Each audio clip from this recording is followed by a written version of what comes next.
Welcome back to the Football Terrace. Hit the like buttons. Make sure you are subscribing as well. And join our transfer group chat. Don't miss any notifications. Don't miss any news by scanning that QR code you see on the screen right now. Lots to talk about today. Man United, Arsenal, Chelsea, West Ham as well. I want to start with my club, Manchester United. And not only has Fabrizio Romano reported that Man United have held further talks with the agent of Ligt and, of course, Mazraoui. That has also now been confirmed by Plattenberg as well. He says the agent remains in direct talks with Man United about both players. Both players are concrete transfer targets for United and both are keen to join the club this window. So it does appear that Manchester United are pushing on ahead with their pursuit, with their chasing of the Ligt in that centre-back role, a new right-back as well, which a lot of people will agree is an important component for Manchester United. Not even a right-back. He can play left and on the right-hand side. Clearly going to be cover for Luke Shaw and Dalot. Will play a fair amount of game time this year. De Ligt still on the cards as well to come in alongside Lenny Yoro, to play alongside Lisandro Martinez, and I think that would complete Manchester United's summer transfer activity in those defensive ranks. I'm excited about the prospects of those deals, just for what they give us in terms of depth, flexibility, experience, know-how, Champions League quality, international quality coming into the club. And look, you're never going to have a perfect transfer window. Man United were never going to be fixed this summer, no matter how much we wanted it. But what a phenomenal start it could be with these two deals. I'm very, very excited indeed. I want to get your opinions, though. Leave them in the comments section below. Sticking with Manchester United, there's also reports coming out of Portugal that Man United are pursuing a deal to sign the Danish midfielder Morten Hullemad from Sporting, who has a release clause of £68 million. Before anybody says it, I know we're linked to lots of midfielders, and I know there'll be people saying this is just media talk. Man United want Ugarte, they're looking at Zubamendi, there's the Fofana hijack. How can they be looking at the Sporting midfielder as well? Well, I'll tell you why. It's been well documented all year that United have got a list, 3, 4, 5 players in certain positions. We haven't got Zubamendi over the line. Fofana isn't over the line, even though he's held back a little bit from getting into further talks with AC Milan. United are negotiating with PSG for Ugarte, but it isn't over the line. So, of course, United have got to keep their options open, because the worst thing would be going into the start of the new season or the transfer window ending with no new signings, because we put all our eggs into one basket, in the midfield, I mean.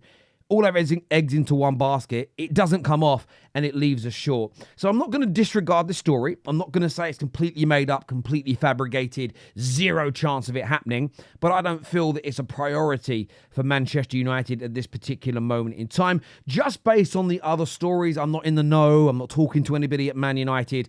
I just think it's maybe United starting some early conversations with this player, with his camp, in case some of the other deals do not come through. But equally exciting times ahead. Now, moving on to North London, Arsenal are prepared to repeat their success with David Raya by signing 2024 Euros winner Fabian Ruiz on loan from PSG. Now, Fabian Ruiz is a real interesting one for Arsenal. We know that Merino is the sort of number one target to bolster their midfield, according to lots of credible reports. But it has been also put out there by the likes of Duncan Castle and others that Fabian Ruiz is also an option. Just like I said, again, you'll get the naysayers, the negative Nellies, the people that for some weird reason hate transfer stories that will say, no chance, it's another player we're linked to, it's not credible. Well, of course it's credible. Distinguished journalists are speaking about it. No one has said that it's advanced at this particular moment. Nobody said that it's definitely going to happen. As far as I can see, if you've got a link to that, please share it in the comment section. I would love to read it. But it makes sense for a well-run club to not just have one option, if they can help it, in a particular position. And it feels like Arsenal have started the groundwork on Fabian Ruiz, should the Merino deal not go through. And I've said it before and I'll say it again. That is, in my opinion, the right strategy, the correct approach, and the correct way to behave as a top club. At the same time as all this is going on, obviously Calafiori was reported he was going to London yesterday morning. It turns out he's gone today. I mean, some people are splitting hairs over that detail like it goddamn matters. He's an Arsenal player. It's done. It's dusted. Said that a week ago. We knew it was over the line. Sales are going to be important at Arsenal as well. And Arsenal have put out a statement via the media and said it straight. Arsenal are holding out for at least £42 million for Eddie Nketiah, who has got interest from the likes of Marseille. This could end up being a loan with an obligation to buy attached to it. But Arsenal pushing hard to get maximum money. We know they're going to get around 30 to 35 million pounds for Smith Rowe. They could raise as much as 40 plus million pounds for Eddie Nketiah. And if you end up getting 42 million pounds for Nketiah, who leads to you being able to afford an even better player, then the new deal for him ends up paying some real significant dividends for Arsenal. Plus that sort of raising over 70 odd million pounds, whether it's now or you're getting an obligation to buy, I almost feel like it's irrelevant because you can start spending that money now with amortization. So really good business from Arsenal. They're pushing hard for these sales. And I think once you see a sale or two more go through, I think what you'll then see come to fruition is the Merinos, maybe the Fabian Ruizes, and then somebody in the attack. It doesn't look like right now it's going to be what is reported as the number one target in Nico Williams because of his connection to Barcelona. Still think they should push for that, but there we go. Pedro Neto has been muted. Could it be Victor Gyökeres? Give us your thoughts. Give us your feelings below. Now, when it comes to strikers, Chelsea Football Club, according to the brilliant Ben Jacobs, Chelsea are pressing ahead in their pursuit of Samu Omorodion, despite having several bids rejected. An offer of around 70 million euros might be enough to change their stance. 70 million euros, Chelsea fans, for Samu Omorodion. Is he the guy? Is he the talent? Does he possess the minerals, the ability, the composure, the clinical edge?